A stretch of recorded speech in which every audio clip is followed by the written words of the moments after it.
السلام عليكم ورحمة الله وبركاته، أهلا بكم في برنامج نيوكاسل مع وليد. حلقتكم الأسبوعية مع آخر أخبار نيوكاسل يونايتد. طبعا نرحب فيكم من فوف ريف فيليج، الفرع الجديد لشركة فوف، الراعي الرسمي لنادي نيوكاسل يونايتد والمقر الرسمي لرابطة مشجعي نيوكاسل يونايتد في السعودية. فوف طبعا للألعاب الإلكترونية. طبعا الفترة الأخيرة دخلنا يعني عالم التيك توك، عندنا بث مباشر مع الأصدقاء بدل الخميس وأنا زخور، برضو يعني يكون فيه أكثر أريحية للحديث بشكل عام عن طبعا نيوكاسل يونايتد وأخبار أخرى طبعا عن الدوري الإنجليزي. والفترة الأخيرة طبعا الآن مع شهر رمضان الكريم يعني نتكلم برضو عن مواضيع خارج الكرة، مثل المسلسلات وهذه الأمور. طبعا لا تنسوا الانضمام لمجتمع نيوكاسل على الواتساب للحصول على آخر الأخبار الهامة والمستعجلة، واحيانا في اخبار كثيره ما نقدر نتكلم عليها في وسائل التواصل بسبب يعني عده اسباب. عاده طبعا عاده نتكلم عنها في الجروب الواتساب، خصوصا جروب 24 وجروب الاخبار العاجله لنادي نيوكاسل. لا تنسوا استخدام كود الخصم من شركه نون WNU 0 لمشترياتكم من نون، خصوصا قمصان نادي نيوكاسل. اقمنا حلقه جميله الاسبوع الماضي مع المدرب عبد الخالق القرني وعبد الباسط ويزيد الجعيد وبدر الخميس، طبعا مع أسامة أيضا. تكلمنا فيها عن البطولات الأوروبية. اليوم راح نشوف الرأي ضيفنا المدرب جيمي، راح نتكلم كثير عن الأخبار، خصوصا عن مباراة نيوكاسل القادمة مع مانشستر يونايتد. أيضا ضممنا أخيرا مؤخرا لصحيفة تغطيات الرسمية لتغطية أخبار نيوكاسل عبر الصحافة السعودية. كتبنا مقال عن الإعلام مع مقابلة مع الإعلامي ستيف هيستي، مقابلة جيدة أو مقابلة رائعة صراحة. تكلم فيها كثير عن آخر أخبار نادي نيوكاسل وتوقعاته بفوز نيوكاسل على مانشستر، زي ما راح نسأل جيمي بعد شوي. مقالة حلوة تكلم فيها عن زيارته للرياض، الأستاذ طبعا الكبير ستيف هيستي. نرحب ضيفنا أو صديق البرنامج جيمي مكاي، مدرب إنجليزي يشجع مانشستر يونايتد، لكنه يقيم ويدرب أحد فرق الشباب في مدينة نيوكاسل. We would like to welcome Jamie Mckay to the show. Jimmy, you are a friend of the show. Everybody know you. Welcome, mate. Thank you very much for having me, mate. Always a pleasure to talk football with you. We always have a good chat when it's a Man U Newcastle game. So yeah, plenty to dissect, mate. Looking forward to this one. Always a pleasure to see you, mate. My pleasure as well. I just want to apologize. I'm a bit sick, but hopefully I'm doing well. Jimmy, we met. We did a show last month. It's about 1 month exactly. Yeah. If you remember, that it was a foundation day. We were talking about the final of Carabao. We would like to say congratulations to you for the first cup since 7 years. Thank you very much. It was a big game for both clubs. But Newcastle obviously haven't won a trophy for a long time, so I know how big it was in the city. I mean, I've never seen so many windows painted, lots of different like murals around the city, flags from houses, even in Mass Street, big flags, how are the lads, and it was great to see all of that. I couldn't really get too involved with it because they were playing my team, so it was quite a surreal experience. But yeah, a good game. It lived up to the billing. I think there was a lot of pressure from both teams on the game.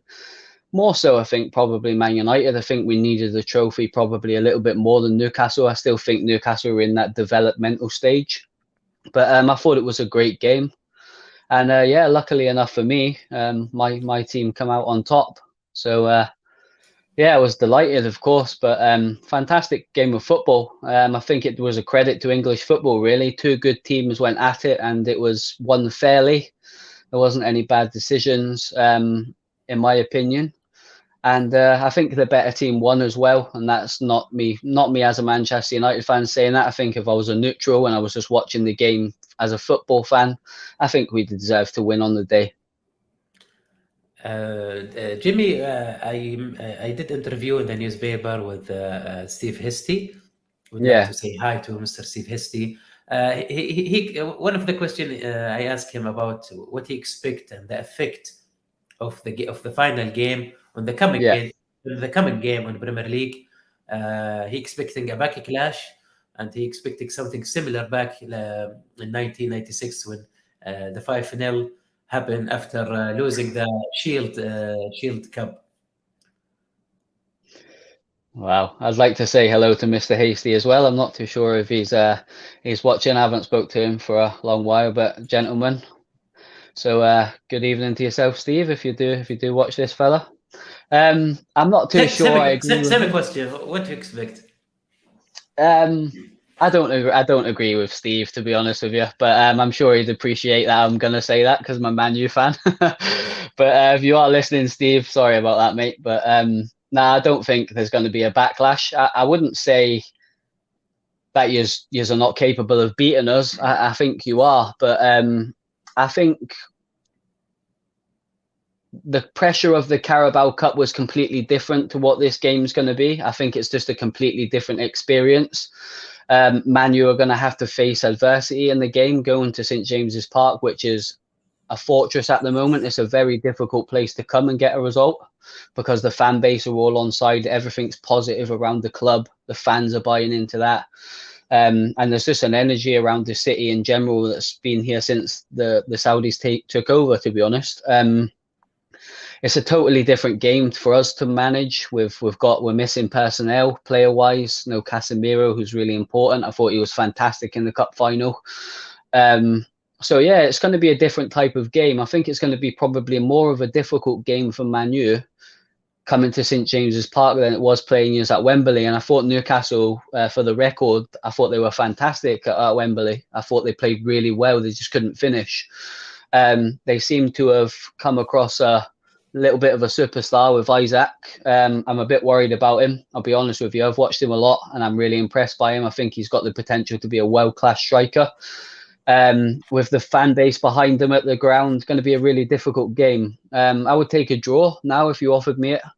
But I've seen enough in the cup final to give me confidence that Ten Hag can set us up right. He knows what to expect from Newcastle. He's studied them a lot. He spoke a lot about them before the cup final. He's very aware of the way they play, their tactics, what they try and do game to slow games down at certain points, which is intelligent management on Eddie Howe's behalf. I don't think it was a criticism them saying when Ten Hag said they slow the game down. Like every team does that in the right moments in the game. You got to take a bit of pressure off sometimes. That's intelligent management. But yeah, totally different experience on Sunday, and I think it's going to be a really tough game. I really do. I don't know what the injury front is on Newcastle's end. I know we're struggling numbers wise. So yeah, I think it's going to be a real test, but I'm confident enough that Ten Hag's got the experience and he's played against Howe and beat Howe already to understand that there's a certain way we need to go forward in this game, that we need to have a certain game plan that won't be the same as the cup final. So as I say, it's a totally different game, totally different experience, totally different expectations and pressure. But I think there's almost more pressure on you on Sunday to get a result because you're at home, which sounds crazy really. But yeah, I think it's going to be an entertaining game. But I think it's going to be a really tough game for Man United. I really do. Jimmy, I saw the final, of course, and I noticed the tactic of Eddie Howe that he play man to man plan.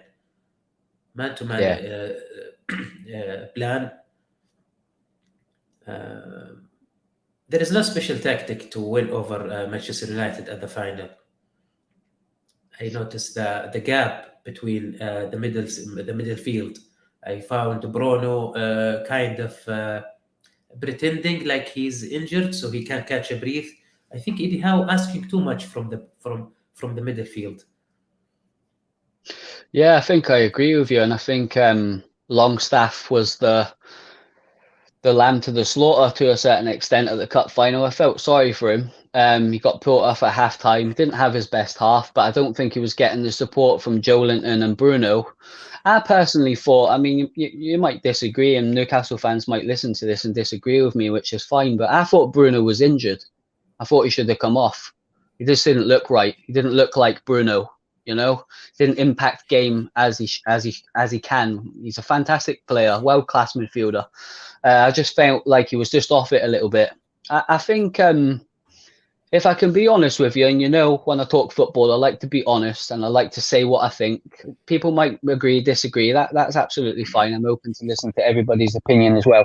I think Eddie Howe ran out of ideas on the cup final, and I think every single thing he done, Ten Hag counteracted it, and I'll tell you why. I think he got Wilson wrong to start ahead of Isaac in the first place. I wouldn't have started Wilson. I'm not Wilson's biggest fan. I know I might get criticised for that because he is a good player, and it's not that I don't rate him, because I do. I just think Isaac's a better player, and I think up front in that centre forward position, you need to be dynamic. You need to be able to press. You need to be able to hold the ball up. You need to be able to find a good pass. You need to be good in the air. You need pace in behind. Isaac has it all. So for me, I think he got that one wrong. In my opinion, I think Bruno should have came off. I think he left him on too long. I think he was injured, personally.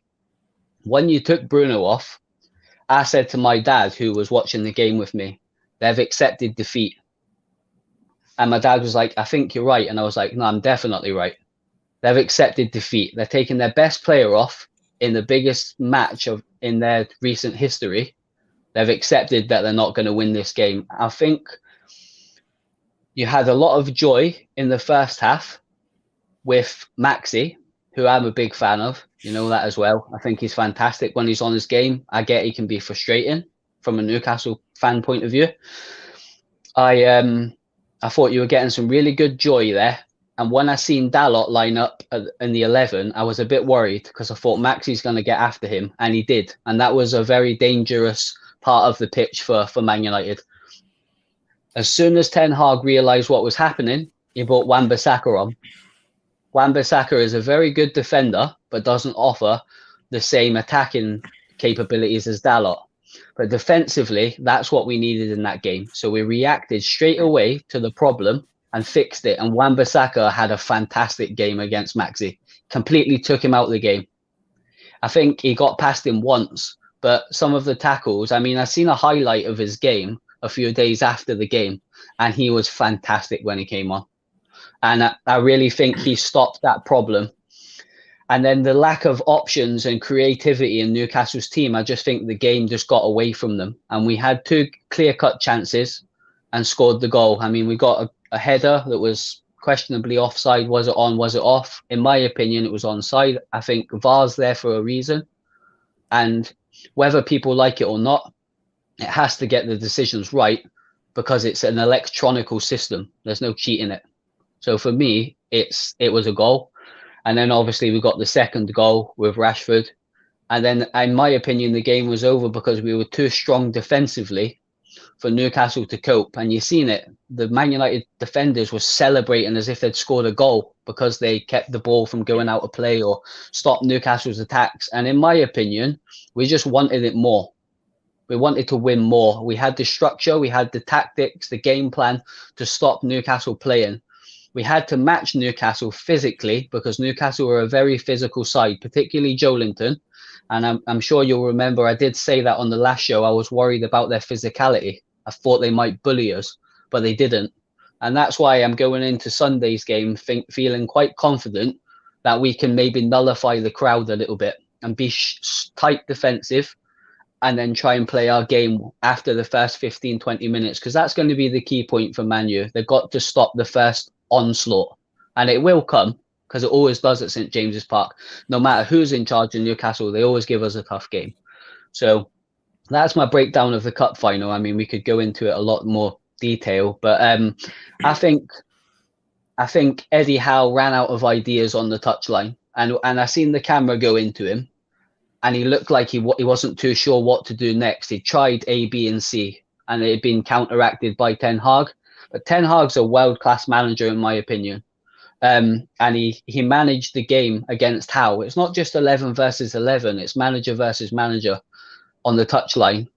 And sometimes you've got to react to what the other manager's reacting to. And I think Ten Hag won that battle. And then I said to my dad, he looks like he's lost.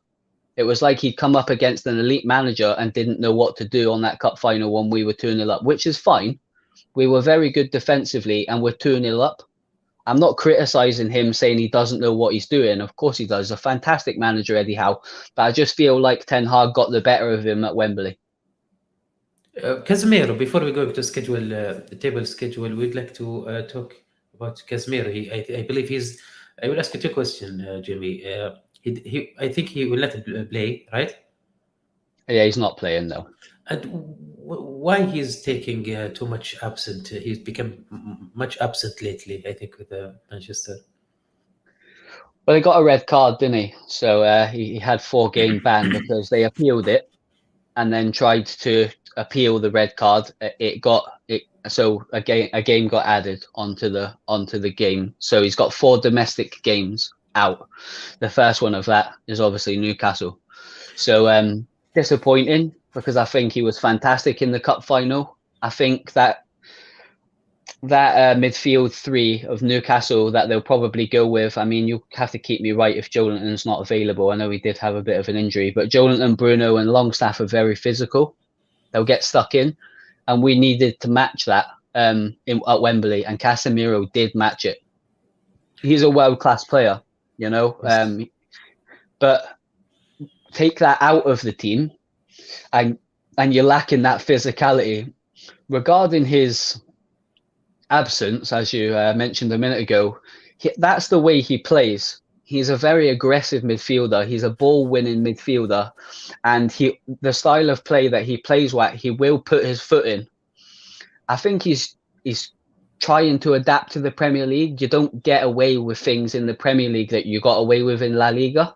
You get cards for it early, and a banker against Man United, if you're a betting man, I'm not saying you are, by the way, but is Fred or Casemiro to get a yellow card when they play for Man U? Because they both play that way. They're both aggressive. They're both front-footed players that will put their foot in.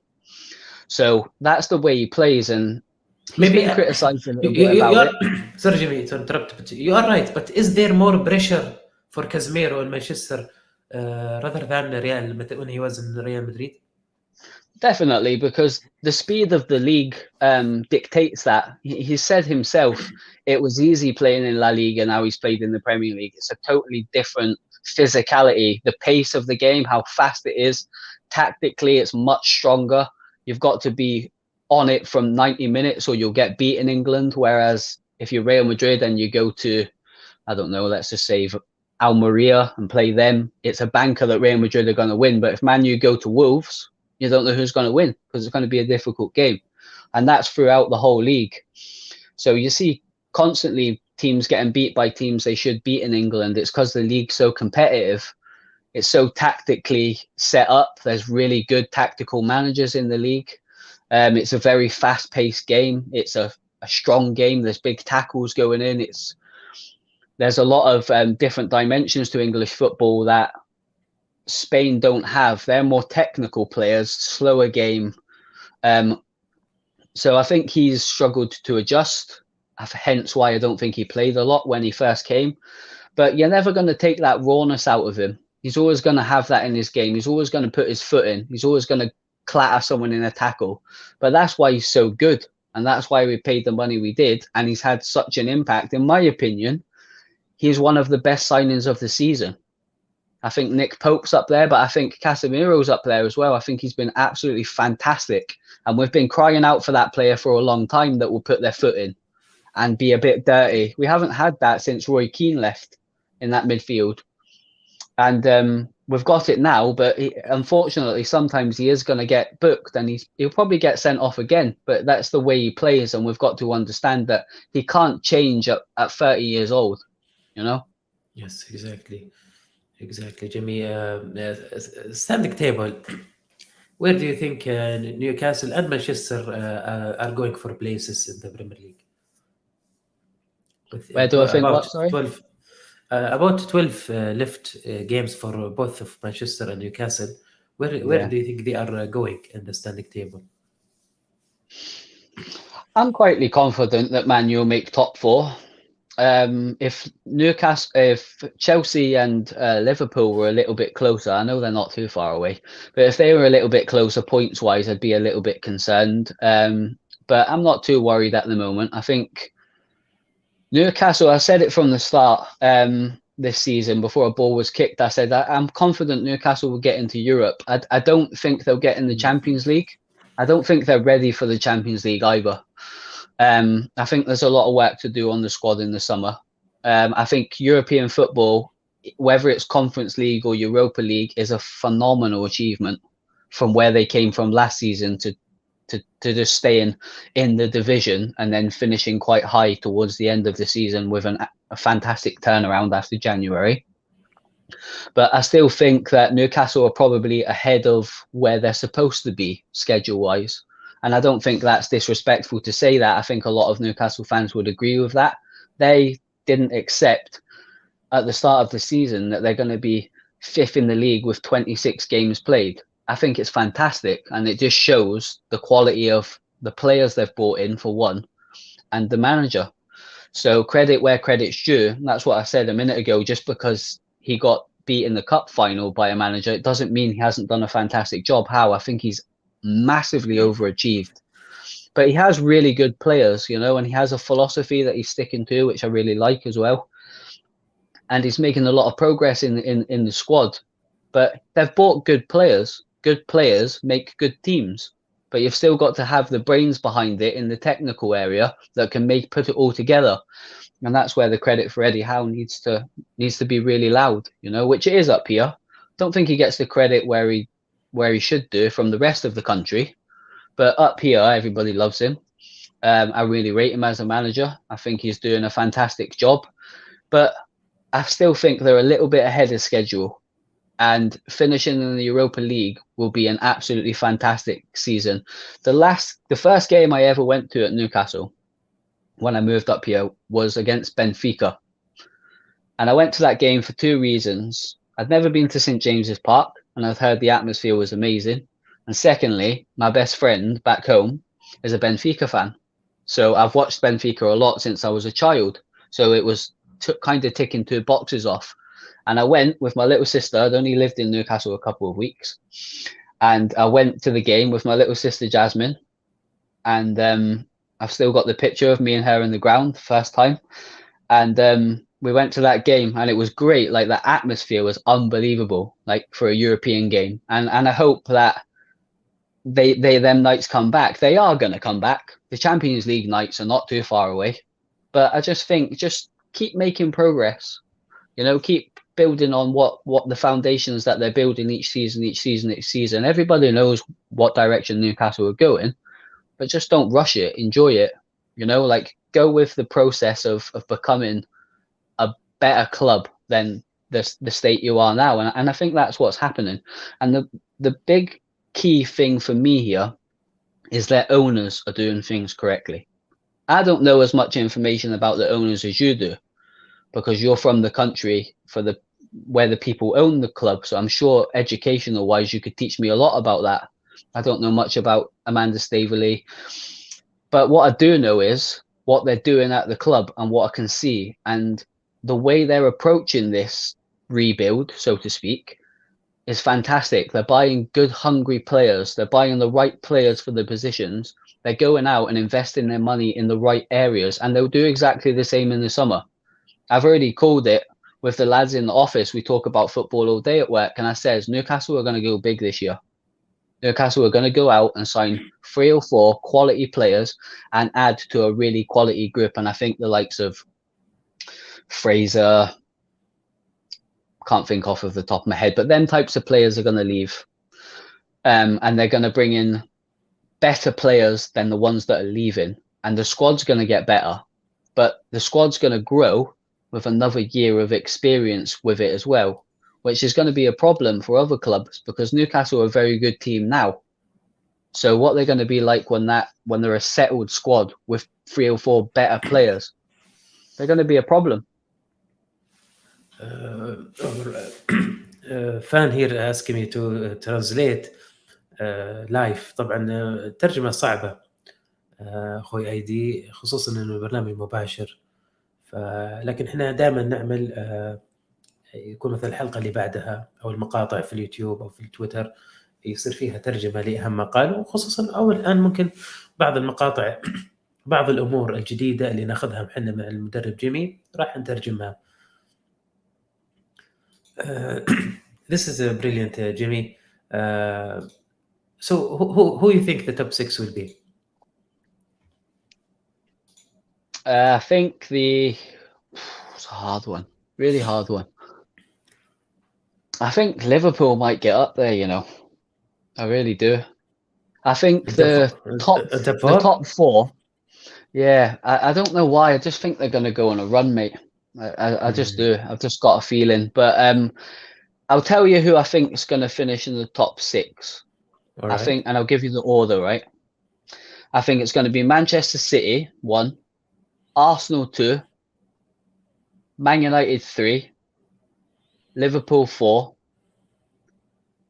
Tottenham or Newcastle, I haven't made my mind up yet, 5, and the team. So let's just say for conversation, Tottenham 5, Newcastle 6.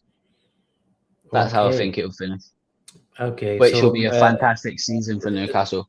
So 6 will be go to Conference League. Right. Okay. Is that how it works now? Is it? Yeah. So Chelsea, no chance, huh? You don't know what you're getting from Chelsea, mate, do you? You don't know whether they're going to just start playing fantastic football because they've got so many good players. But there's a saying in England as well, and if your English viewers are listening, they'll be able to relate to this. There's a quote in England. I don't know if you can translate it in Saudi, but it says, "Too many cooks spoil the broth." So there's too many cooks in the kitchen. Yeah, and I think that's what's happening with Chelsea at the moment. They've got almost too many players, and they can't quite fit them into a system. But when it clicks, it will. And I really, really like Graham Potter, but I don't know whether he's the right man to manage that situation at the moment.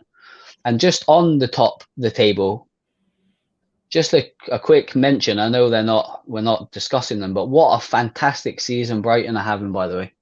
Fantastic season. And they're on par with Newcastle with improvements. They've got a very good manager. They've got a very good recruitment team. And that's what happens when you make stable steps forward every single season, because they're a real quality side now, Brighton. So Newcastle and Brighton, for me, major overachieving this season. Absolutely fantastic, two clubs. طبعا طلال بعض المقاطع ممكن في مواقع تحط الرابط ويصير في ترجمة فورية، بس ما تصير دقيقة مرة. جربت أسأل يعني بعض الشركات ترجمة الفيديو تأخذ يعني يوم كامل عشان يترجموا الفيديو. طيب.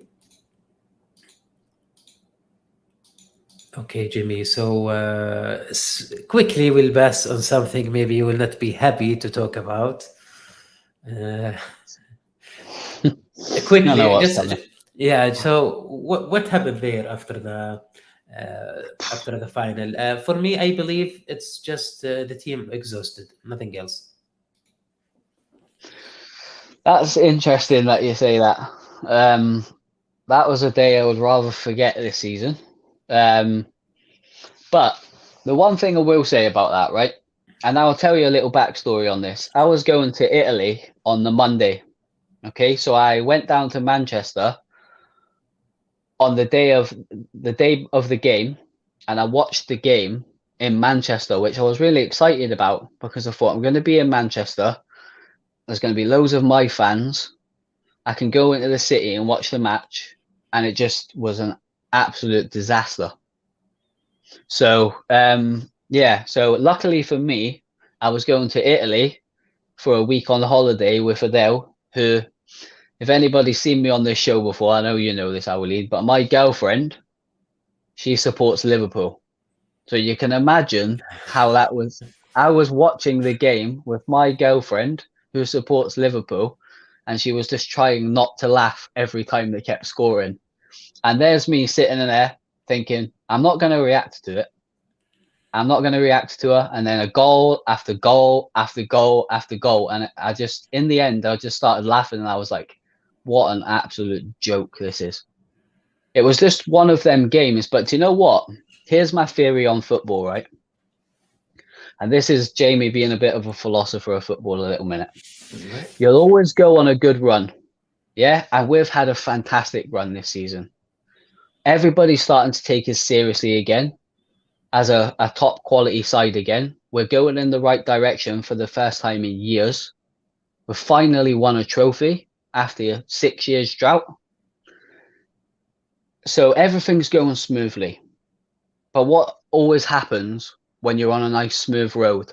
Something happens. And that can happen to any club at Anfield. They can turn up and just devour someone. No matter how bad they are, that fan base, the fans in the stadium, the atmosphere, it can suck you into making a lot of mistakes. And it did. And this is my only worry on Sunday. Newcastle have the same type of atmosphere. It's hostile. It's horrible to play in. It's horrible to be an away fan. I was at the stadium last season and we were taking pelters off of the Newcastle fans. So that do can you happen. mean do you mean the players of Manchester the right now player didn't have used to Anfield? I just think they got involved in. We done well in the first half. I mean, the game was a long time away, but I can broadly remember it. Unfortunately, we done well in the first half. We had 3 good opportunities, good goal scoring opportunities, and we didn't take them. And the first half finished 1-0 to Liverpool. And I was like, right, okay, let's just get back in. Let's regroup. Let's keep doing what we're doing because we've played well here. And then it just went out the window. And everything that went wrong, all the big performances this season, Rashford, Casemiro, Bruno, Luke Shaw, Varane, Martinez, De Gea, Wan-Bissaka, everything we've done good all season, we couldn't do. We couldn't keep the ball. We were jumping into challenges. Our defensive shape wasn't good. Like everything that we've been good at and everybody's been giving us praise for all season completely went out the window. But that can happen. As soon as you're diving in a challenge and then that fan base get up, because there's a hatred there between Man U and Liverpool. Everybody knows about it. I don't like the word hate. I don't hate Liverpool. I don't like them. But that fan base are very hostile. That's why they get so many good results at home. Like you think about the big European nights when they didn't have the quality players they have now, and they were still beating top teams because the atmosphere at Anfield is really difficult. St James's Park is on par with Anfield as a real cauldron for players to go and play at. It's difficult. You get booed every time you've got the ball. They feel like the fans are on the pitch, you know? And it just went wrong, and they were clinical. And do you know what? It's difficult for me to say this, what I'm going to say, but I'm an open and honest football fan. You know what I'm like, Howard. You've spoke to me long enough. I thought they were quality in the second half, Liverpool. And I've got people around me, Adele, for example, my uncle Michael, he's a Liverpool fan. I got a WhatsApp message straight after the game. So you can imagine what that was like. I got cans of 7-Up sent to me and everything, you know, but they were quality and they were clinical and they looked so dangerous. But I do think you've got a point that we were just exhausted. We got emotionally involved in the game, which you cannot physically do at a pitch like Anfield with their fan base behind the team. Every single mistake they're going to jump on. Every bad challenge, every sort of 50-50 that goes in favour of the home team gets cheered, the atmosphere rises, and we just got caught cold, and we got caught cold badly. And we just had to take our loss and our banter. We were the banter club for a week on Twitter, which I stayed away from Twitter. Luckily enough, I was on holiday. And yeah, I think Italy probably helped me get over it, to be honest, because I went to a beautiful country with my partner and we had a lovely holiday. And I came back and we played Betis and we got the result there. And that was the hinge point for me. Okay, you've had a really bad defeat. It's a bit embarrassing. It's kind of kept my head down for a few days, but we can bounce back now with a game against Betis. And it was kind of that perfect storm because playing football myself, if you have a bad game, you always want the next game to kind of be a few days after so you can put it right. And we had a really bad game. We got embarrassed by our biggest rivals. So the fact we can put it right against Betis at home, which was the perfect fixture really when you look at it, and we scored 4 goals and won comfortably and got back on track again. But I definitely think it took a little bit out of the squad, and it makes me confident going to the likes of West Ham's, the St James's Parks, the proper hostile grounds, because we've dealt with that now, and it's like I feel like Ten Hag's ticked the box off of how not to react when things are going bad. Sometimes you've just got to be a bit more defensively minded and don't concede for 10 minutes when you go 2-0 down. You know, just manage the game a bit better, slow the game down and try and nick a goal, and then you're back in it at 2-1. Whereas it just didn't work in that game, and we just fell apart, and every single thing they hit, it just went in the back of the net, which was a really, really difficult watch, to be honest with you. So we'll move on from this game. Yeah, I'm totally agree with you. A great philosophy there. Just to quickly, I see this picture in all social media talking about Manchester win over Barcelona, or Barcelona win over Real Madrid win over Liverpool. See, it's the circle. It's weird circle. Yeah. All right. So every game have its own luck, I guess. We would like to pass on Europe League. What do you expect in the draw? We have Juventus here, and Roma, and Leverkusen, Manchester. I think Sevilla, right? Seville, yeah. Difficult So game. what expectation for your team here? We played Seville a few years ago in the Europa League, and they knocked us out actually. So that's not a very good omen to start off with anyway. But they're not playing very well in La Liga this season. They're not having the best season. I think that they're not quite the quality of team they were when we played them last time, and I think we're better as well. It'll be a tough draw. I'm a bit disappointed. The home games, the first leg, I would have liked to have went over there first and tried to get a result. But these are the type of things you've got to do to win these tournaments, and we should be beating Seville. Whether we do or not, I don't know. I think we're very tired at the moment. I think our performances are showing that. I think the international break might have been a bit of a help to the players that didn't go away with their countries. Rashford, for example, Luke Shaw got sent off, so he's had a bit of a break. Bruno's had a little bit of a rest now. And we go again. But I'm fully confident that I think we should be winning the Europa League. Looking at that picture now, there's no team on that picture in front of me that I fear. I think Juve might be a difficult game. I think Sporting Lisbon might be a difficult game. I think people sleep on them because they're from Portugal. They're a very good young side with a very, very good manager. Mourinho at Roma would be a really difficult game because he would make things awkward. He would be defensively, he would just do Mourinho things. I think that would be a tough fixture, but we should beat any team in that tournament now. It's going to be a great game if Manchester play Roma in final. Yeah, it would be a really interesting game, wouldn't it? And Mourinho won the Conference League last season, so I think he's doing quite well in Italy. I've watched Roma play a few times. It's not the best pretty football to watch, but they get results. Everybody knows what Jose is about. I've actually been watching the just while you're talking about Mourinho, been watching the Tottenham documentary when he was the manager, because I've never watched it before, and I really enjoying it actually. I'm 3 episodes in. And I quite like Jose, actually. I never got to see what he was like at Man U, apart from his press conferences. And I quite like him in that. I know he's not Tottenham manager no more, and I know how it went. But it's quite interesting to see how he coaches and how he deals with players and his ideas and the way he talks to the team at halftime and full time and sort of pre-game. It's just quite interesting that I'm going to watch that one, and I'm going to watch the Arsenal one as well, because I like stuff like that, because it stimulates my brain to think, can I take any little tricks and take it into my little team? So yeah, it's pretty good, and I like Mourinho, man. I do like Mourinho. I've got a soft spot for him. Now we'll move to important subject, but before you can take a minute of rest, Jimmy. I'll just read the conference of Eddie Howe latest. After that, we'll talk about latest. There is Manchester fans in Saudi Arabia and Gulf, especially in Qatar, want to know more about latest on Manchester United takeover. But let's pass the conference latest or summary. طبعا تحدث اليوم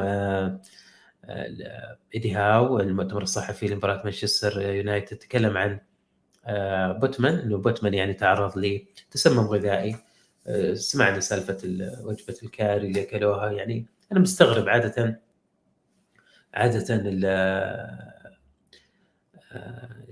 الفريق يعني يكون يلتزم بوجباته الغذائية يعني، لكن يمكن كانت عزيمة أو شيء. لكن يقول هو جاهز للمباراة. أيضا بوب جاهز أيضا. تكلم برضو عن عودة جيلينتون بعد الإيقاف، وعلى الأغلب راح يشارك لأن الوسط يحتاج لاعب مثل جيلينتون. للأسف بالنسبة لألميرون يعني قد يغيب حوالي شهر، يعني ممكن أقل، ممكن 3 أسابيع إلى شهر. تضارب في سالفة جوردن وإصابته. طبعا هو أصيب بالتدريب، لكن الأيام الأولى كانت إصابته تبدو أنها صعبة، وقالوا أنها ممكن تأخذ أكثر من شهر. بعدين الأسبوع الأخير قالوا لا، أنه يعني ممكن يرجع قبل ذلك.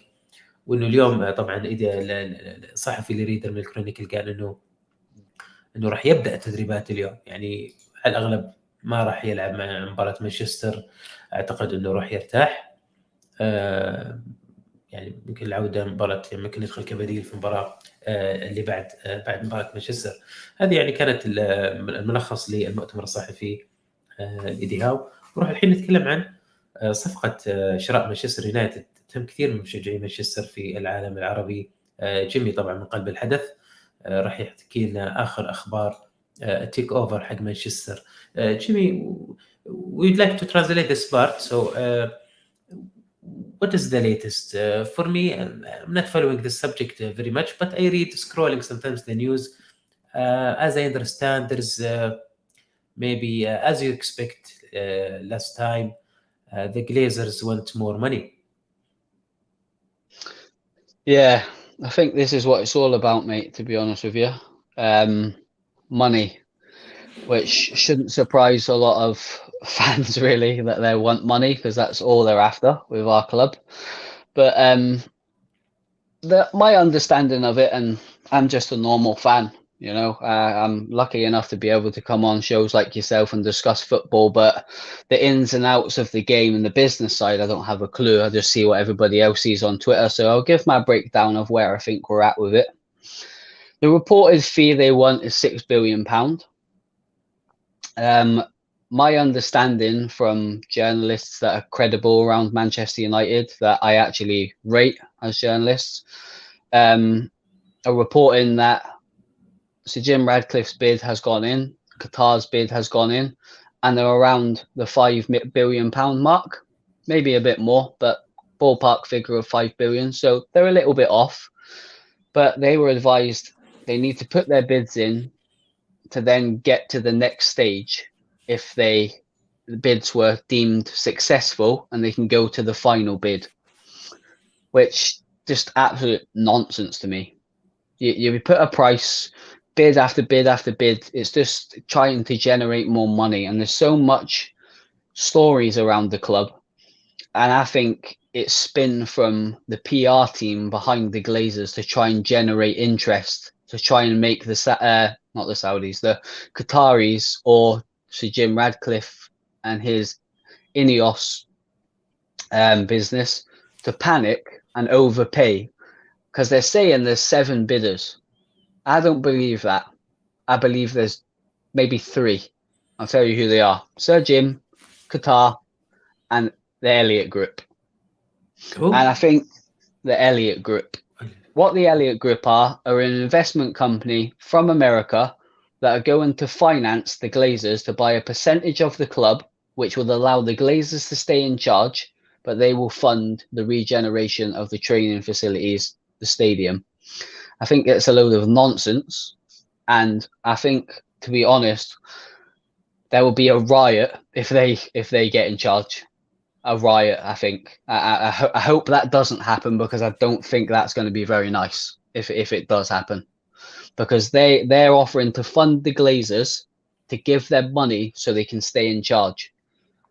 So there's a lot of work going on with different fan base groups in Manchester United's fan base to try and make sure this doesn't happen, this option.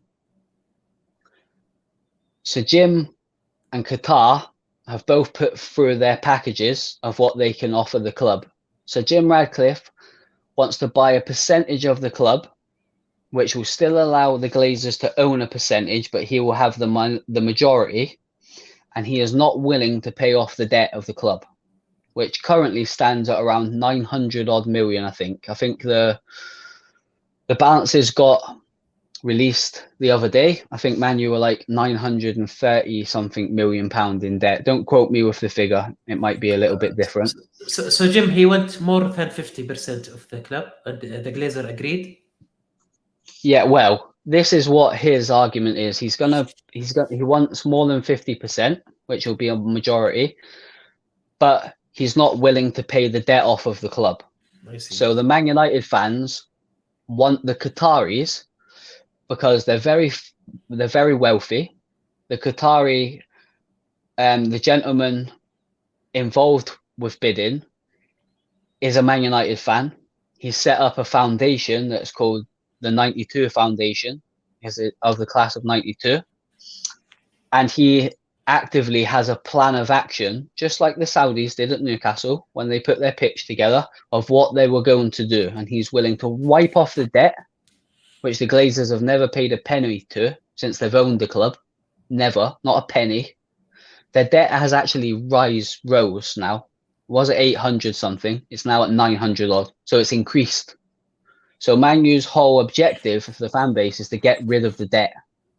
I see. So we can be a self-sustaining club again with owners that want to take us forward, shall we say, is probably the best word. Put a plan of action and regenerate the stadium, build a brand new training facility, put money into the club, the youth system, the women's team, everything. They want to do the whole package and make Man United the best club in the world again.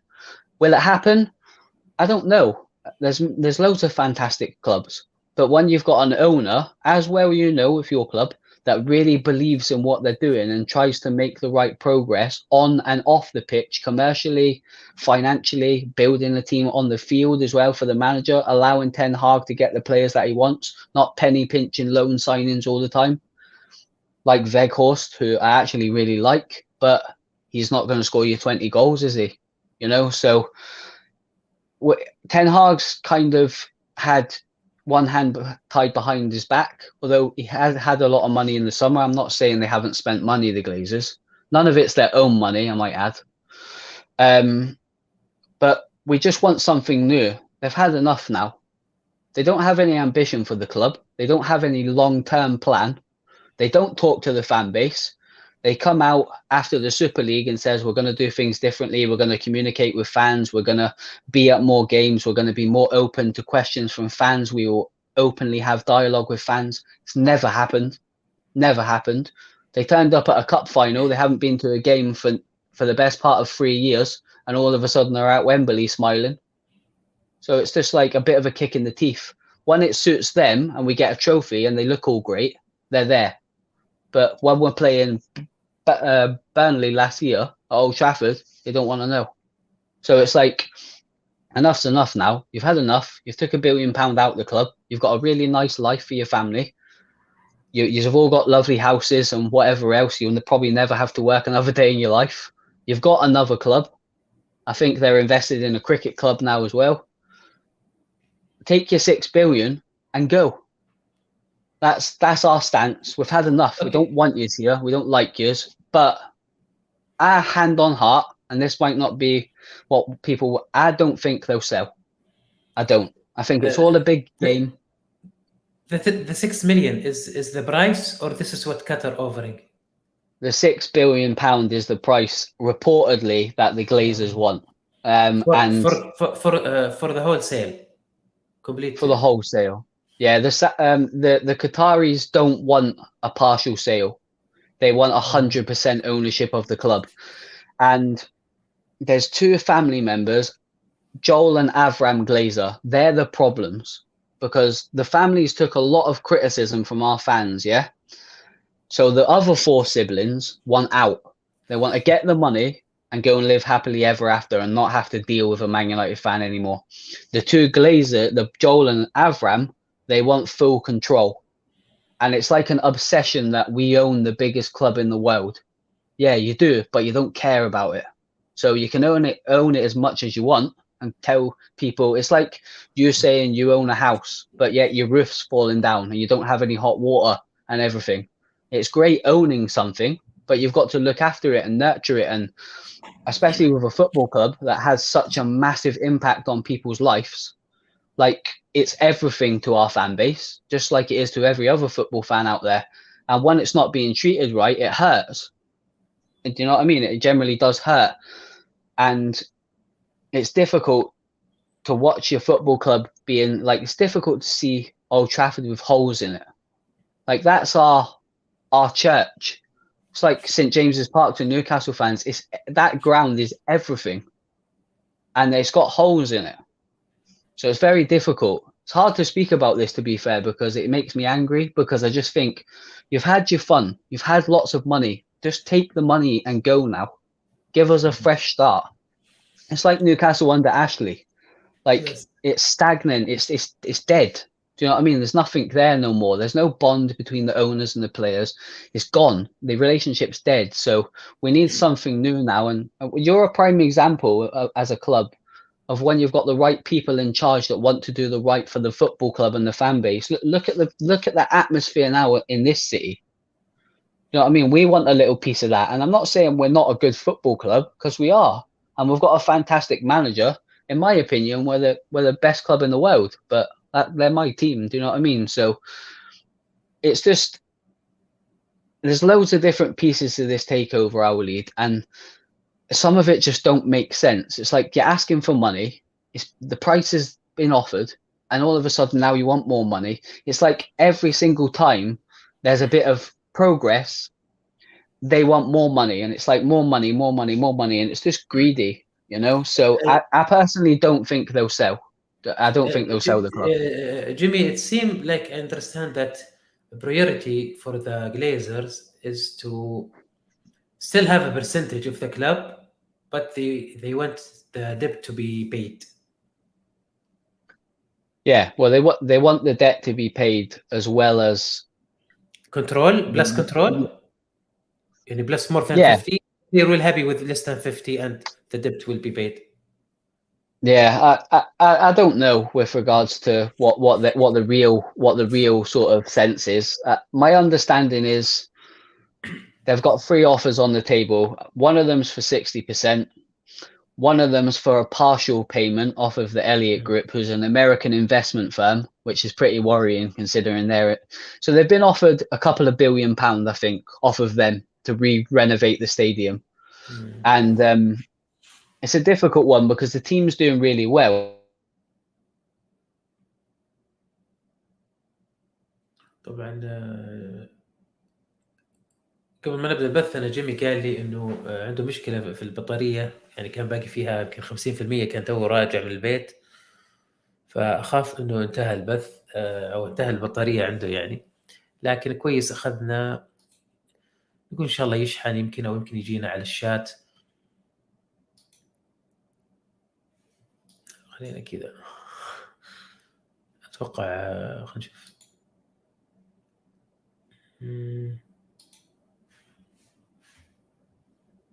طيب كيف نصلح الريموف؟ ننتظر جيمي ان شاء الله يمكن يرجع. طبعا بحاول اعطي ملخص، يعني هو جاب نتكلم احنا عن التيك اوفر حق مانشستر. كان ودي اساله عن مكتومناي، لكن راح اجاوبك اوز ان شاء الله. راح اساله يعني حتى لو سالته على الواتساب، ويمكن يجينا على الشات. طبعا جيمي تكلم على ملخص الوضع في مانشستر، انه عائله جليزرز يعني عائله طماعه، يعني يقول ما كفاها المبلغ المالي، يعني كاسبين كثير ماليا، وانه جميع المبالغ اللي صرفوها على اللاعبين هذه ما هي من ميزانيتهم، او ما هي من حساباتهم، هي من ارباح النادي. يعني النادي ما زال كسبان، وانه فقط يدفعون جزء من الارباح مقابل اللاعبين اللي جو مانشستر. الوضع في مانشستر سيء بالنسبه للملاك، لا العلاقه بين الملاك واللاعبين يكون بيئه سلبيه بشكل كبير. ايوه كويس جيمي. sorry Jimmy, if I lost you. Yeah, I don't know what happened there, mate. Sorry. Okay. So speaking of the battery, how many left? اوكي نفس المشكله، يمكن عندنا النت اشكاليه. طيب فيقول انه الان يعني عائله جليزر تحاول انها تماطل، طماعه تبغى اكثر. يعني قطر عرضت 5 مليار. قالوا الاعلام في مانشستر انه لا النادي يبغى اكثر من 6 مليار او اكثر. طبعا هذا الكلام اللي ريبورتد، هذا الكلام اللي تم. جيمي are you with us? Maybe you have a issue with the internet. Please if you can fix it and come back please. فيبون اكثر من 6 مليار. طبعا اللي قاعد يصير مع مانشستر زي ما صار في نيوكاسل تذكرون ايام موريس والقصص والشركه السنغافوريه اللي تابعنا من البدايه، يعني ايام صفقه الاستحواذ يذكر يكون في يعني مثلا عارفين انه قطر هم الجادين اكثر في الشراء. قطر هم اللي اكثر جديه في الشراء. قطر هم اللي اكثر جديه في الشراء. فيجي Jimmy, I'm trying to translate a summary of what you said. Yeah, sorry, I don't know what's going on with my phone. It's just not allowing my connection, so I've come off of my Wi-Fi. Sorry about that, mate. It's okay. We'll summarize in 1 minute. Yeah, no worries. الوضع يعني يحتاج في مانشستر يحتاج الى اتمام عمليه البيع، لانه المشاكل قاعده تكثر في مانشستر. لكن مشكله العائله جليزر، العائله المالكه لنادي نيوكاسل لنادي مانشستر، يبغون عندهم خيارات كثير. اول شيء قاعدين يقولون انه لا في 7 انديه، 7 جهات ممكن تشتري غير قطر. نوع من الضغط على قطر زي ما كان صار معانا في نيوكاسل مع مانشستر، مع نيوكاسل لما قالوا ماكاي انه في موريس وفي ناس كثيره قاعده تبغى تشتري وما في احد. هي نوع من المماطله عشان يخلون قطر تدفع اكثر. هذا السبب الاول. جيمي يقول انه لا في 3 جهات فقط تبغى تشتري مانشستر او نسبه كبيره منهم. طبعا نسبه كبيره نتكلم عن اكثر من 50%. والعرض يقول لك شركه إليوت الامريكيه تبغى تدفع مقابل 60%، يعني يكون هم عندهم تحكم انه اكثر 60% من اسهم النادي. وجيم اللي طبعا رجل الاعمال المانشستراوي المعروف، جيم ريتكلف and right is he Jim Ratcliffe the name? Yeah, Jim Ratcliffe. Yeah, Ratcliffe yeah. so يعني جيم راتكليف وقطر طبعا الشركه القطريه وشركه إليوت، هذول هم الثلاثه اللي يعتقد جيمي انهم فعلا جادين.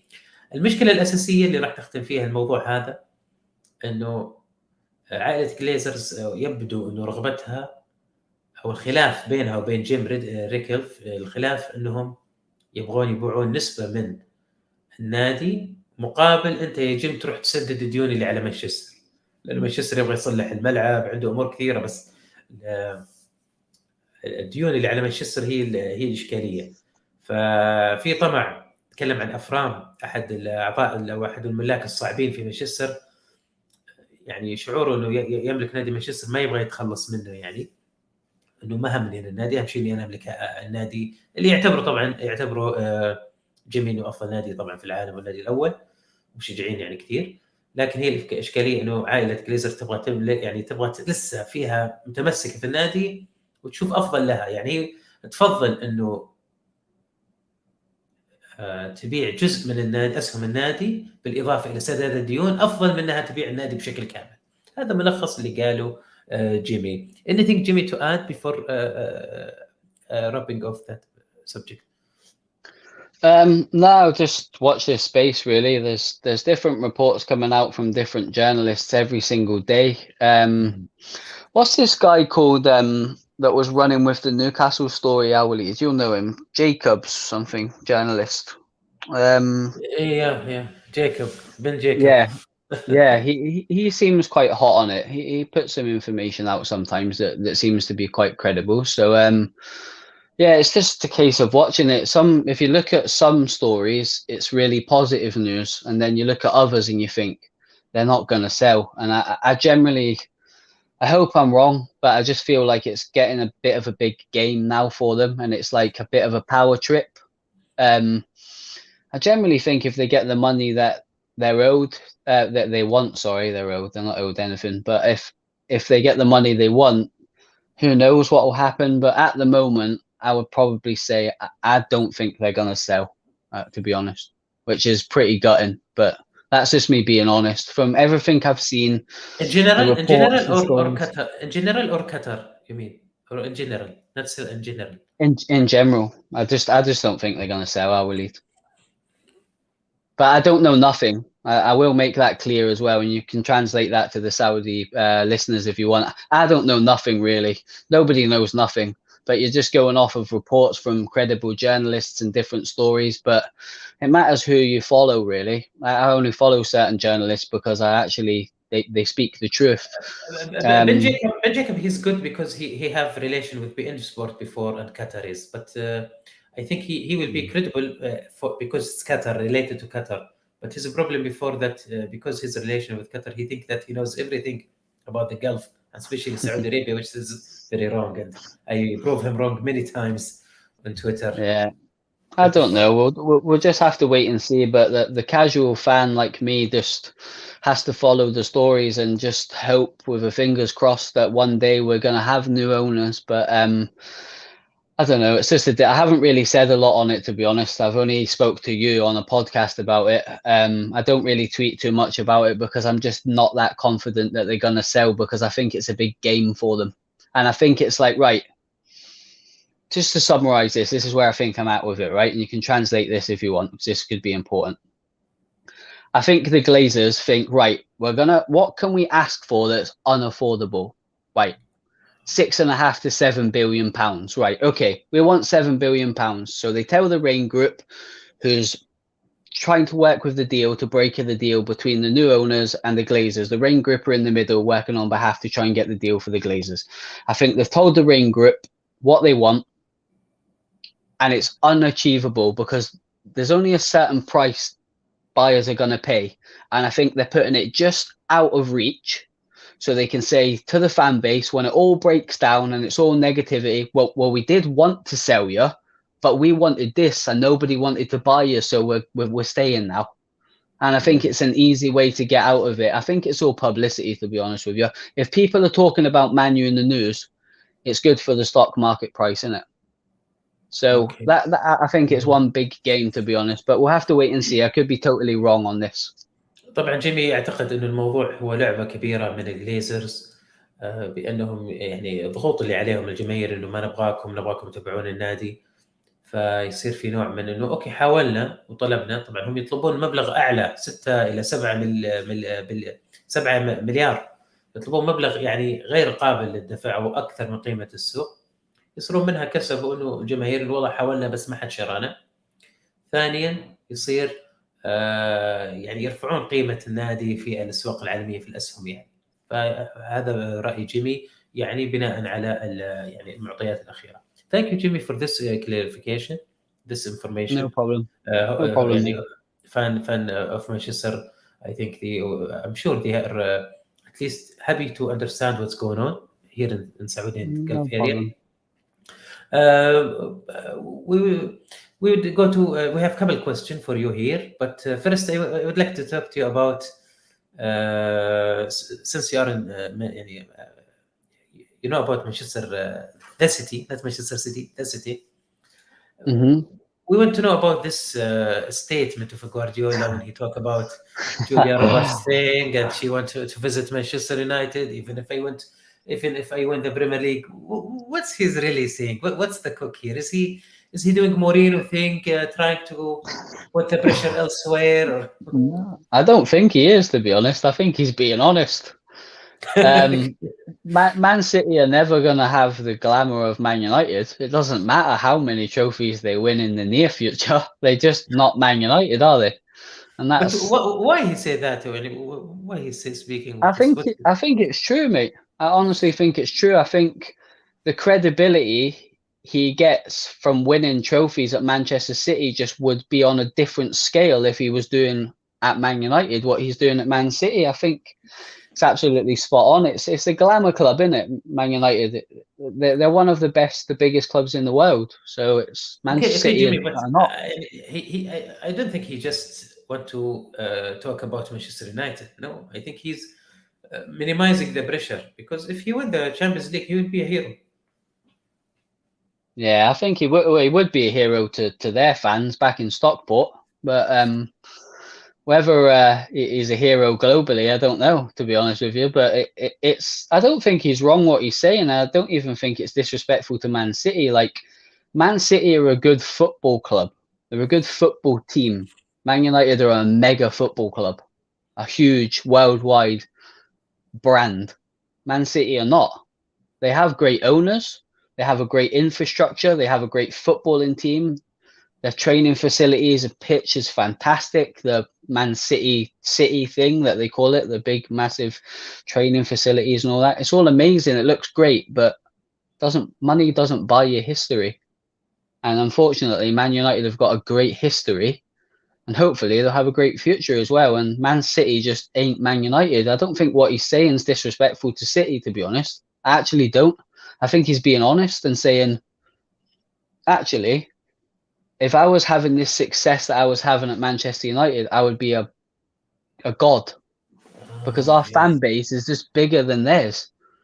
And I generally agree with what he's saying. That maybe it's a bit tongue in cheek, a little bit, but it's like saying Sunderland's just as big as Newcastle. They're not, are they?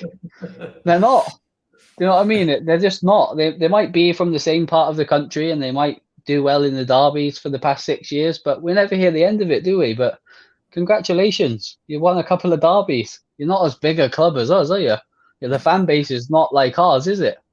It's the same principles, and it's just on a different scale because Man City have a much better team than Sunderland. So they're doing well. They're a fantastic team. They play great football. They've got an amazing manager. I'll like Pep more when he leaves. I'll appreciate him more when he leaves. Do you know what I mean? But apparently, I don't know if it's true or not, but I see a rumour that apparently he is debating whether to leave at the end of the season, which I thought was really interesting. I don't know if it's true or not, or it's just lies, but I've seen it on Twitter. It's good if he leave, if he win the Champions League, better for him.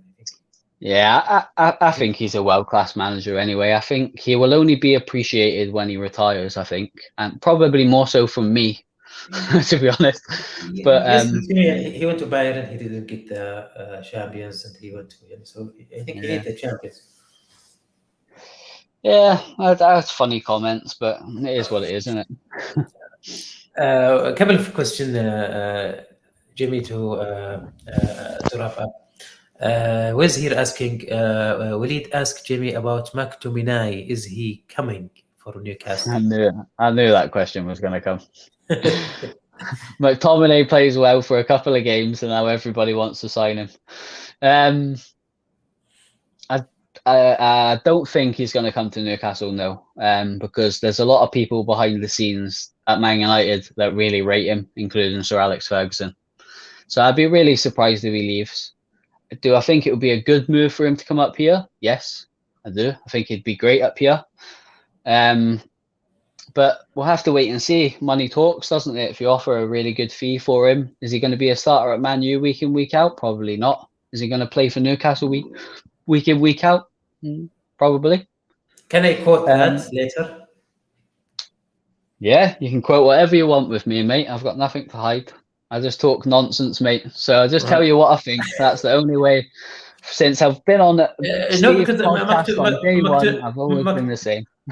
McTominay, always people ask, and the writers, what is the exclusive? I think it'd be a really good signing for Newcastle. I think he would improve his game because he would be playing football a lot more. but I don't think Man United will sell him.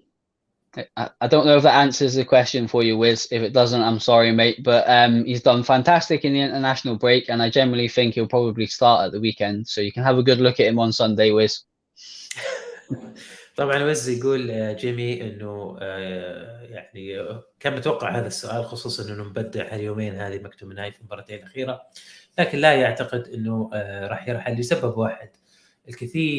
كثير في نادي مانشستر من ضمنهم السير أليكس فيرغسون يعني يقدرون اللاعب، فهذا بيكون صعب جدا يعني لرحيله. عبد الله says which players need Newcastle needs to win trophies? It's a hard question to answer because there's a lot of different answers. I just think they need to build on the foundations they've got already. I think Eddie Howe will be looking at the team, trying to look at problem positions, try and move out maybe 3 or 4 squad players, people that have not been in the 23, and just bring in quality players. I'm sure he'll have his own ideas, have his philosophies. But it's hard to pick specific players. I could probably put some names out there, but that's not really going to help because it might not be the players that Eddie Howe wants. He has a philosophy, has a type of player he wants, a certain type of game.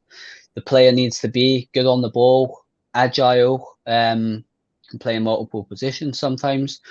I just think they've got to bring in better players than they already have, which is difficult because Bruno's world class.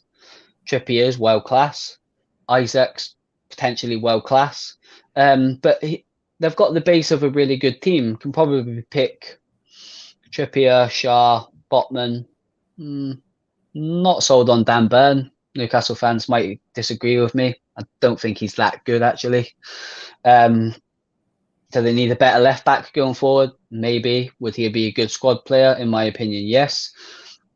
How do you better that midfield? Do you go out and buy another really good defensive midfield player to play to allow Bruno to play more further up the field? Joelinton's a really good player. Are you going to drop him? Probably not. And then you come into the wide positions. You've got Maxi and Gordon for the left-hand side. Really good players. Gordon can play cam as well if you want to change it and play a cam. Isaac up front. In my opinion, if I was Eddie Howe, and I'm not, if I was looking at Newcastle and thinking, where do they need to strengthen? I think they need a left back. I think they need a right winger because Murphy's not good enough. He works hard. He tries really hard. He's a local boy. I get it. But quality-wise, not for me. Not if you're playing in Europe. Almiron as well. Really good player. Playing fantastic. Probably playing way above his ability at the moment. Had a great season. Is he long-term? Not sure if he's going to be a long-term starter. Do you need someone a bit more class about them in that position? Long-term European football, probably. Do you need someone that can challenge Isaac? Wilson's too injury-prone. Do you need to go and buy a backup striker? Probably. You know, there's so many different options. Good question, though. Really good question. But I'll give you an answer to the question really quickly as to what I say with Ten Hag. Trust Eddie Howe on the players he wants to buy because he will buy the right players for his philosophy and his style of play. And this is the mindset I've got with Ten Hag. I didn't know how good Martinez was going to be. I didn't know if Casemiro was going to be as good as he is now because of his age. I didn't know Anthony was going to be so tricky, yet so good defensively as well, which Anthony doesn't get enough praise for. So trust the manager and the manager will make the right decision. That's my opinion. طبعا جيمي يقول ثقوا في إيدي هاو واختياراته المناسبة للفلسفة حقت إيدي هاو، لكن أعتقد برأيي الشخصي أنه يحتاجون إلى ظهير أيسر. أكيد مكان تارجت، شفنا حنا دامبين تارجت، يعني ما واضح الوضع مو مرتب في الظهير الأيسر. أيضا جناح أيمن بالرغم من يعني جهود الميرون وإيدي ميرفي، لكن أحس إنه يحتاجون يعني جناح أيمن متقدم أكثر. أيضا برضو تدعيم الوسط. يقول لك يعني نيوكاسل الان يعني يبني ايش ناقص نيوكاسل؟ جواب سؤالك عبد الله، يحتاج انه يبني على اللاعب، يجيب لاعبين اضافيين اعلى من مستوى اللاعبين الموجودين الان. طلال يقول وليد لو نيوكاسل استغل خسارته الماليه قانونيا اللي اعلن عنها، هل ممكن تزال عنه القيود المفروضه؟ ما اعتقد انه في اصلا يعني خساره ماليه في نيوكاسل، بالعكس نيوكاسل قاعد يربح الان ماديا، هي الموضوع فقط موضوع اللاعب المالي نظيف. Jimmy, I would like to thank you as always for this brilliant show. We really enjoy talking with you and giving us all the latest. No problem at all, mate. I'm having a bit of an issue with my phone because, as I said to you before the start of the show, I finished work and I got home straight away because I got stuck in the Newcastle traffic, which is always nice. So I've had to plug my phone in because I don't have a lot of charge. So I do apologise. But no, always a pleasure, mate. Always a pleasure. It's always nice to hear from people as well, asking questions and wanting different opinions and stuff. So as always, thank you very much. I would like to wish you good luck on Sunday, but I wouldn't mean it, so I'm not going to. I hope we beat you, but you knew that anyway. But it's always a pleasure to see you, mate. Everybody that's watching the shows, keep supporting this guy because he puts so much effort in behind the scenes. I speak to him a lot, have a good relationship with him. He's a good man, so get behind him and support him because he loves the tune. And he's a bit famous over here as well. Don't let him tell you any different. appreciate that Jimmy. طبعا كان معنا جيمي ماكاي المدرب الإنجليزي من نيوكاسل. نراكم إن شاء الله الأحد وهويدلات. تصبحون على خير.